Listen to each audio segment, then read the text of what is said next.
নমস্কার বন্ধুরা, আমি সোনালী আপনাদের আরো একবার স্বাগত জানাই জাস্ট রান্না বাই সোনালীর পক্ষ থেকে। আর আজকে আমি আপনাদের সাথে শেয়ার করব মুখরোচক চিড়ে ভাজার একটা রেসিপি। তবে আজকে আমি যেভাবে চিড়ে ভাজাটা তৈরি করে নিয়েছি সেইভাবে যদি আপনারাও বাড়িতে চিড়ে ভাজা তৈরি করে থাকেন তাহলে কিন্তু সেই চিড়ে ভাজার স্বাদটা হবে একেবারে আলাদা। এইভাবে একবার চিড়ে ভাজা তৈরি করে নিলে বেশ কয়েকদিন পর্যন্ত এই চিড়ে ভাজা আপনারা স্টোর করেও রাখতে পারেন। তাহলে চলুন দেখে নিন কিভাবে আপনারা সুস্বাদু মুচমুচে চিড়ে ভাজা তৈরি করে নেবেন।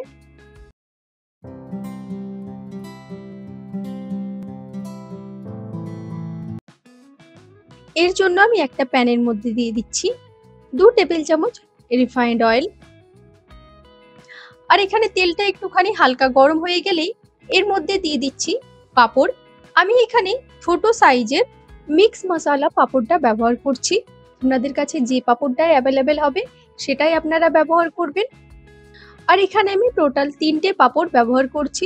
আপনারা যতটা চিড়ে ভাজার জন্য নেবেন সেই হিসেবে এখানে পাঁপড়টাকে ব্যবহার করবেন। এরপর এই পাঁপড়গুলোকে আমি একে একে ভেজে তুলে নিচ্ছি। এরপর এই অবশিষ্ট তেলের মধ্যে আমি দিয়ে দিচ্ছি হাফ কাপ মতো চিনি বাদাম। আর তার সাথে এখানে অ্যাড করে দিচ্ছি 1/4 টিস্পুন নুন। এরপর এই বাদামগুলোকে একটুখানি সময় নিয়ে নেড়েচেড়ে ভালোভাবে ফ্রাই করে নেব। আর এখানে এই বাদামগুলো ফ্রাই করার সময় অবশ্যই গ্যাসের ফ্লেমটাকে একেবারে লো করে রাখবেন। হাই করে রাখলে তাড়াতাড়ি বাদামগুলো পুড়ে যাওয়ার সম্ভাবনা থাকে। এই দেখুন এখানে আমি বাদামগুলো ফ্রাই করে নিয়েছি। এরপর এই বাদামগুলো আমি তুলে নিচ্ছি।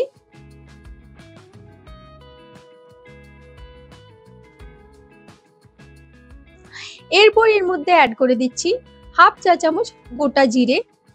এরপর এর মধ্যে দিয়ে দিচ্ছি 3টে শুকনো লঙ্কা। তার সাথে দিয়ে দিচ্ছি অল্প একটু পরিমাণে ফ্রেশ কারি পাতা। আর দিয়ে দিচ্ছি 1 চা চামচ মতো আদা কুচি। এখানে আর আমি কোনো রকমের এক্সট্রা তেল ব্যবহার করলাম না। প্যানের মধ্যে যে অবশিষ্ট তেল আছে সেই দিয়ে চিড়েটা ভাজা হয়ে যাবে। আর এইগুলো দেওয়ার পর হালকা এগুলোকে একটুখানি ফ্রাই করে নিচ্ছি। এই দেখুন আমি এখানে হালকা একটুখানি ফ্রাই করে নিলাম। এরপর এর মধ্যে অ্যাড করে দিচ্ছি 1/4 টিস্পুন হলুদ গুঁড়ো। এখানে হলুদ গুঁড়োটা একেবারে অপশনাল। এটা আমি শুধুমাত্র হালকা একটুখানি সুন্দর কালারের জন্য ব্যবহার করলাম। আপনারা যদি না চান তাহলে আপনারা নাও ব্যবহার করতে পারেন। এরপর এর মধ্যে চিড়েটাকে এখানে অ্যাড করে দিলাম। এরপর এই চিড়েটাকে গ্যাসের ফ্লেমটাকে মিডিয়াম টু লোতে রেখে এভাবেই আমি চিড়েটাকে ভেজে নেব।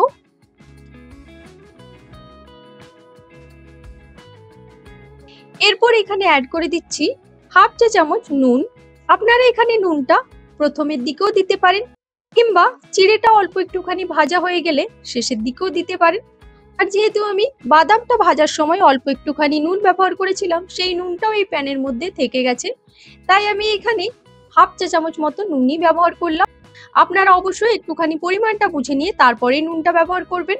এই দেখুন আমি চিড়েটাকে এখানে বেশ ভালো মুচমুচে করে ভেজে নিলাম। আর তারপর এর মধ্যে অ্যাড করে দিলাম 1 চা চামচ ঘি। এই ঘিটা ব্যবহার করলে কিন্তু চিড়ের স্বাদটা খুবই ভালো আসে, খুবই সুন্দর একটা ফ্লেভার এর মধ্যে অ্যাড হয়ে যায়। এরপর গ্যাসের ফ্লেমটাকে অফ করে এইভাবে আমি চিড়েটাকে কিছুক্ষণ রেখে দেব ঠান্ডা হওয়ার জন্য। এই দেখুন এখানে চিড়েটা পুরোপুরি ভাবে ঠান্ডা হয়ে গেছে, তাই আমি একটা বাউলের মধ্যে চিড়েটাকে নিয়ে নিয়েছি। এরপর চিড়েটা ভাজার সময় যে শুকনো লঙ্কাগুলো আমি ব্যবহার করেছিলাম সেইগুলো এখানে হাত দিয়ে একটুখানি ক্রাশ করে নিচ্ছি। এইভাবে লঙ্কাগুলো ভেঙে নিলে চিড়েটা বেশ ঝাল ঝাল খেতে খুবই ভালো লাগে। তারপরে এখানে অ্যাড করে দিচ্ছি ভেজে রাখা পাঁপড়টা। পাঁপড়টাকেও এইভাবে ছোট ছোট করে টুকরো করে আমি ভেঙে নিচ্ছি।